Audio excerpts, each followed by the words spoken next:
Adelante. ¿Qué tal? Buenas tardes, ¿sí me escuchan? Buenas tardes, lo escuchamos. Alejandro Alemán de Medicina Digital.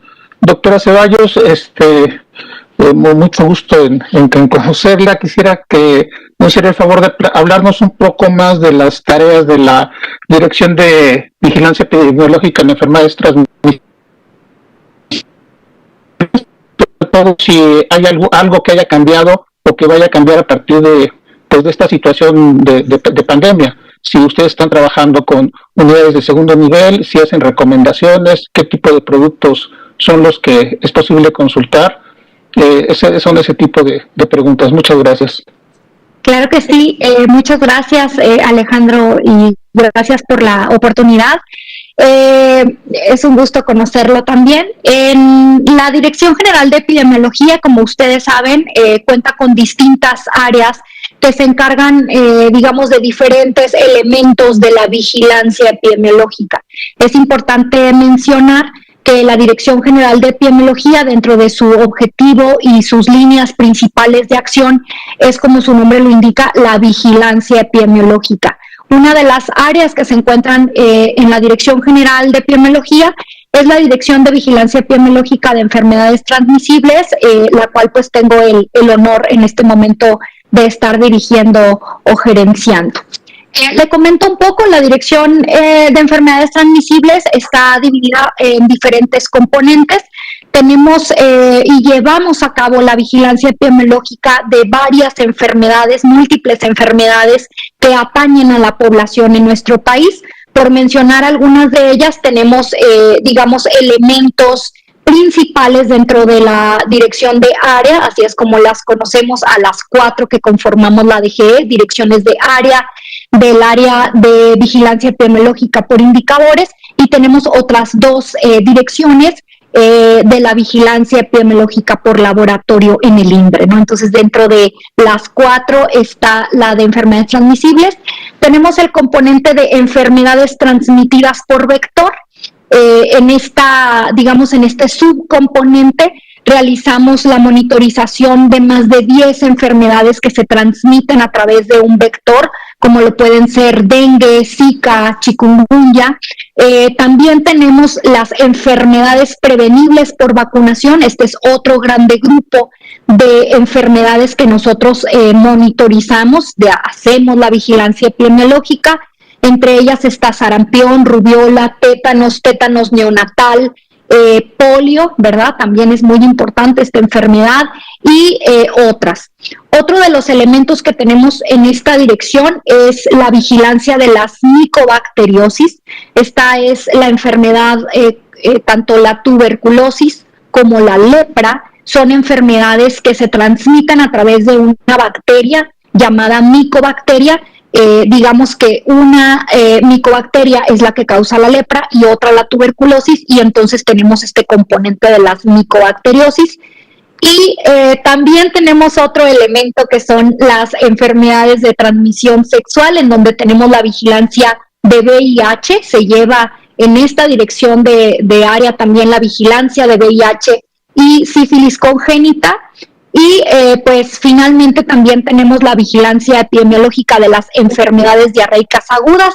Nos encargamos de realizar la vigilancia de enfermedades como el cólera, como la shigellosis y otras enfermedades, digamos, que causan enfermedades diarreicas. Entonces, como se imaginarán, es una dirección muy activa en donde tenemos múltiples enfermedades que vigilamos a través de sistemas de información en salud.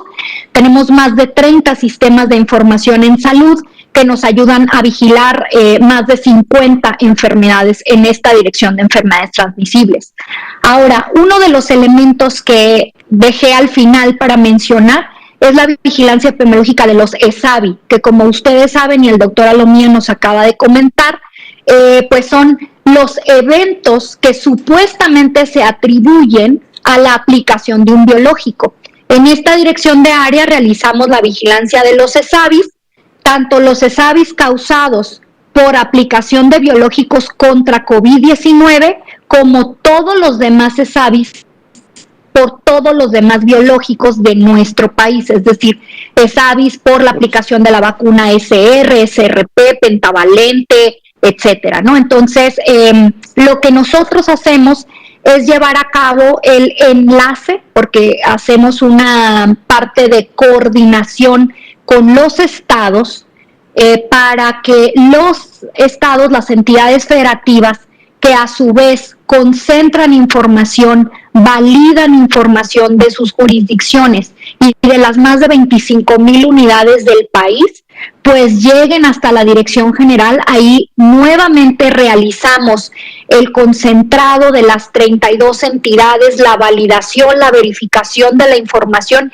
y el análisis para la emisión de boletines, la emisión de informes como los que se presentan hoy en día ante ustedes de las diferentes enfermedades, ¿no? En este momento ustedes están conociendo principalmente productos de COVID-19 y de SAVI, pero hay que recordar que también en la página de la Secretaría de Salud ustedes pueden encontrar informes, situaciones actuales, panoramas, bases de datos abiertas, de otras patologías como son sarampión, como son dengue, información de muertes maternas, información también de la parte de defectos de tubo neural, de diabetes, de VIH, etcétera. Entonces, es importante específicamente en la Dirección de Enfermedades Transmisibles con la COVID-19, pues obviamente hemos tenido un aumento en la monitorización y en el trabajo que se hace en el caso de la dirección de su servidora, de los ESAVIS, ¿no? Estamos diariamente monitorizándolos, diariamente enlazándonos con las entidades federativas y cruzando la información de los ESAVIS por vacunas contra COVID-19 con la información de la dirección de área del doctor Cristian Zaragoza, que es la Dirección de Información Epidemiológica, y que ahí nace, ¿verdad? Y ahí se analiza y deriva toda la información del sistema de información de COVID, conocido como CISBER. Entonces, hacemos en conjunto esta valoración. Obviamente que también la Dirección de Enfermedades No Transmisibles, a cargo de la doctora Gabriela Nucamendi, y la Dirección de Investigación Operativa, a cargo de la doctora Ana de la Garza, también estamos intercomunicados para poder hacer la validación y la confronta de toda esta información para presentarla con ustedes, y obviamente nada pasa fuera sin el visto bueno, la validación y la verificación de nuestro director general, el doctor Alomía Segarra. Entonces, a grosso modo, es un poco lo que hacemos en esa dirección de área. Muchas gracias, espero haber contribuido a la respuesta de esta pregunta. Muchas gracias, Alejandro. Claro que sí. Nada más tengo una pregunta para el doctor Alomía, para cerrar mi participación. Claro. Doctor Alomía, la jefa de gobierno planteó el cierre de la posibilidad de analizar el cierre del centro Banamex, son 400 camas, y no sé si en Hidalgo esté todavía funcionando el hospital inflable, y yo creo que en varios estados los secretarios de salud están con esta idea de considerar empezar a reconvertir o a levantar lo que están haciendo. ¿Cuáles son las recomendaciones que ustedes hacen ante este panorama? Muchas gracias, estimado Alejandro, por la pregunta. Efectivamente, existe un lineamiento federal, lo pueden encontrar, para efectos obviamente de detalles finos de lo que el lineamiento dice, en la página oficial de coronavirus.gov.mx. Es un lineamiento que tanto su nombre como su objetivo principal es precisamente la continuidad de operaciones. ¿Qué quiere decir la continuidad de operaciones? Recordemos que cuando iniciamos con la respuesta a la pandemia a principios del año pasado, se hizo una selección de unidades médicas en todo el país y obviamente a cargo de las 32 entidades federativas, de unidades que estarían enfocadas a la atención de los pacientes con sospecha o confirmación de COVID-19. Y de ahí entonces que salió en su momento el término de hospitales COVID, ¿no? O sea, es decir, estas unidades que estarían enfocadas en COVID. Sin embargo, así también se dejaron y continuaron operando hospitales no COVID, es decir, hospitales que por su, a lo mejor enfoque desde un principio, porque eran hospitales materno-infantiles, porque eran hospitales neurológicos, porque eran hospitales de rehabilitación, etcétera. Es decir, continuaron con sus actividades o su mayor expertise del hospital era otras patologías que no fueran las respiratorias, continuaron con su actividad. Entonces, alrededor de 1,000 en algunos momentos de la epidemia, sobre todo a fines del año pasado, llegamos a tener más de 1,000, llegamos a tener alrededor de 1,050, 1,060 hospitales que se clasificaron como COVID para efectos de estar siempre disponibles para la atención inmediata y oportuna de las personas que tuvieran el síndrome COVID, que en este caso es la infección respiratoria aguda grave. O sea, independientemente que fuera o no COVID, estas personas podían acudir y atenderse en estas unidades.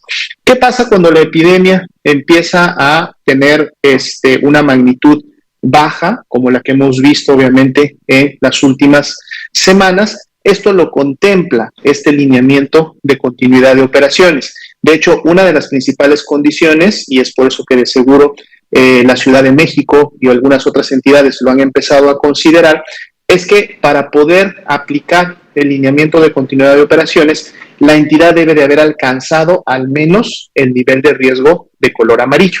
Si una entidad está en un nivel de riesgo naranja o rojo, no debe de aplicar el lineamiento. El mismo lineamiento lo dice, ¿no? Mientras estoy en naranja y rojo, debo de mantener la capacidad hospitalaria de mis unidades COVID al 100% para efectos de una respuesta rápida, porque si tengo obviamente un nivel de transmisión importante y una magnitud epidémica importante, pues de seguro voy a estar teniendo casos graves, casos críticos a los cuales tengo que hospitalizar en camas generales y en camas con ventilador. Pero entonces cuando alcanzo el amarillo, que es la condición reciente de la Ciudad de México, y además cuando tengo una gran capacidad hospitalaria, ustedes han podido ver en los informes cómo esta capacidad de respuesta hospitalaria se mantiene prácticamente en la mayoría de las entidades alrededor del 80%, 70%, pues obviamente entonces van quedando en su momento camas de hospital que pudieran ser utilizadas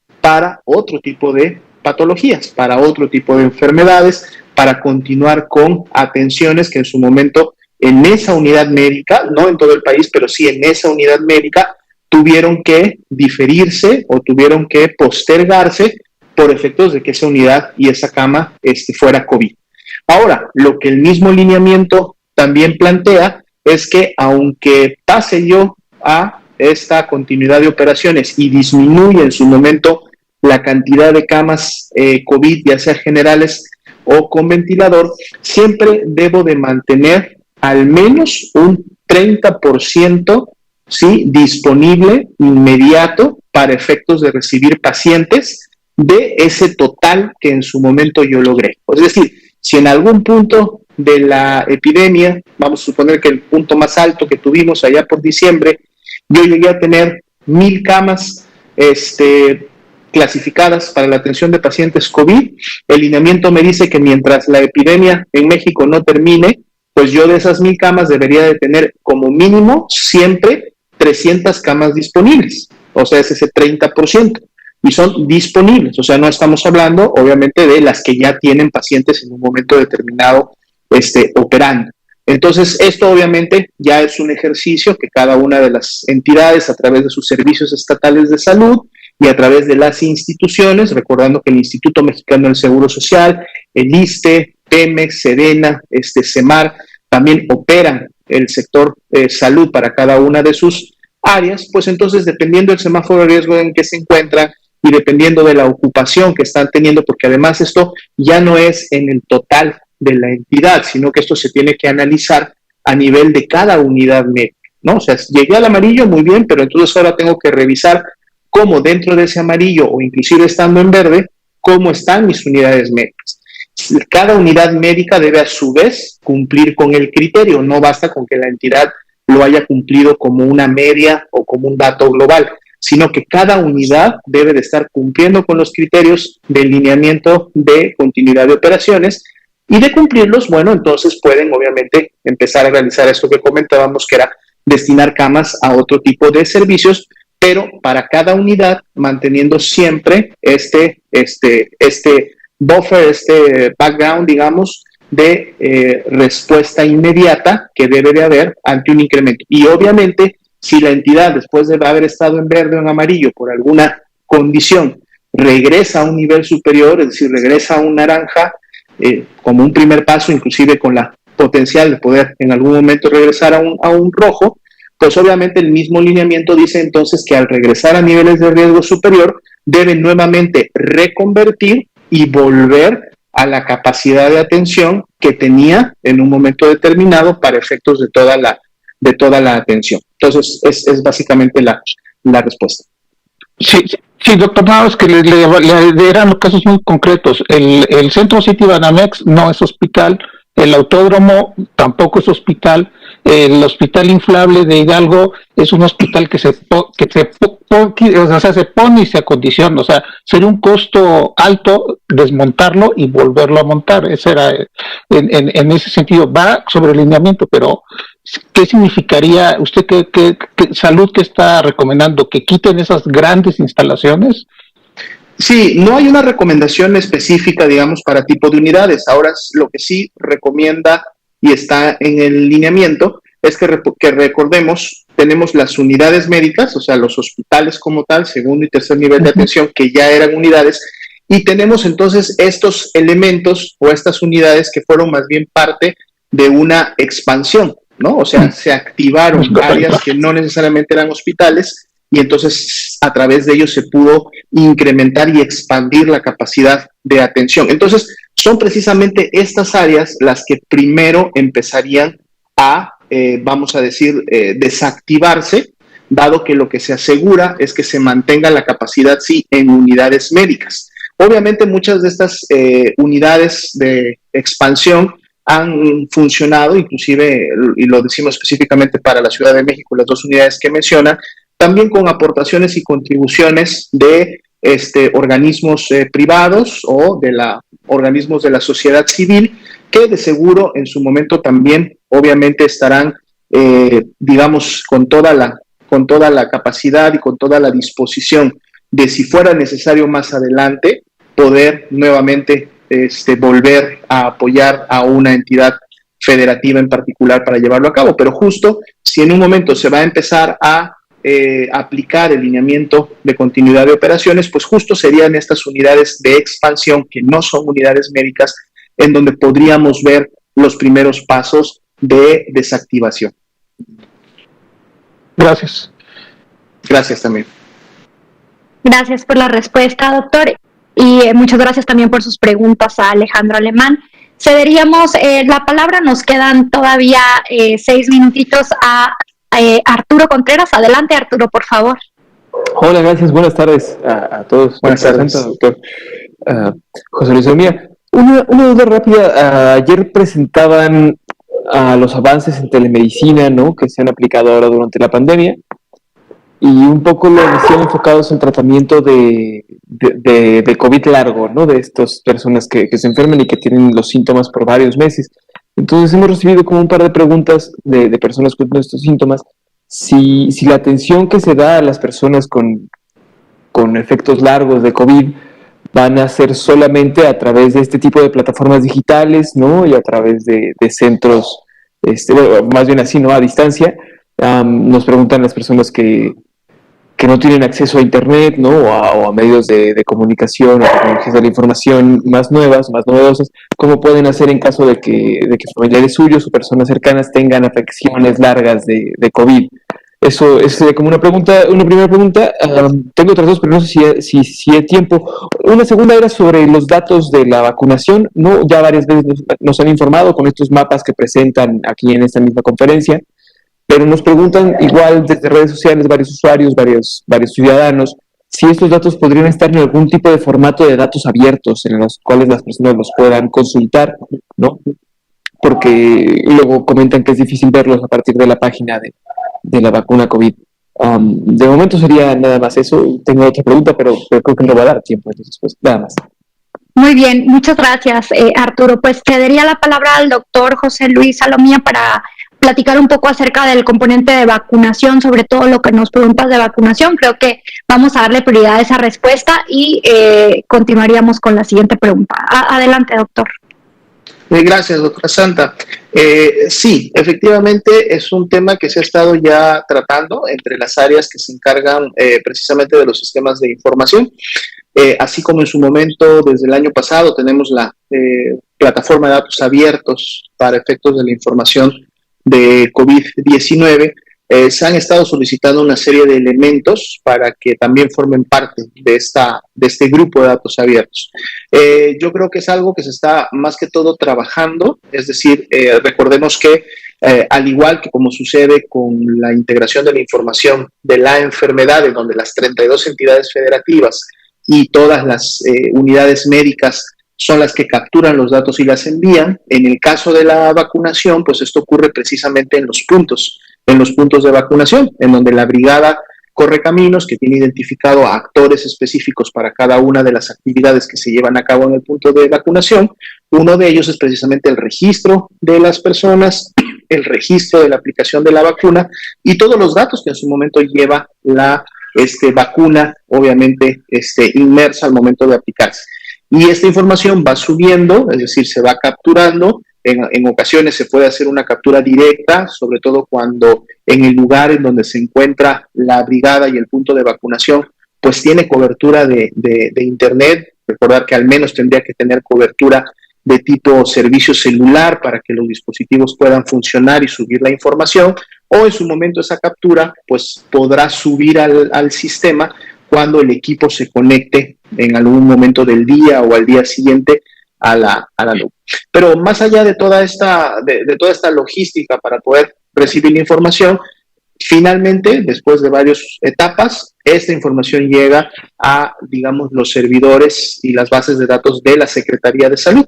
Por lo tanto, la información se tiene, es una información nominal que permite obviamente identificar a la persona con su indicador principal, que es el CURP, que es el que se utiliza para identificar a la persona, y entonces a través de la cual esta información, pues obviamente es útil no solamente para el seguimiento y el registro de la aplicación de la vacuna y lo que puede ser la segunda dosis, o tener la información para la emisión del certificado de vacunación, sino también para lo que viene después, que es precisamente la identificación, por ejemplo, de un evento supuestamente atribuible a vacunación, o de si esa persona en algún momento más adelante pudiera ser un caso sospechoso de COVID-19.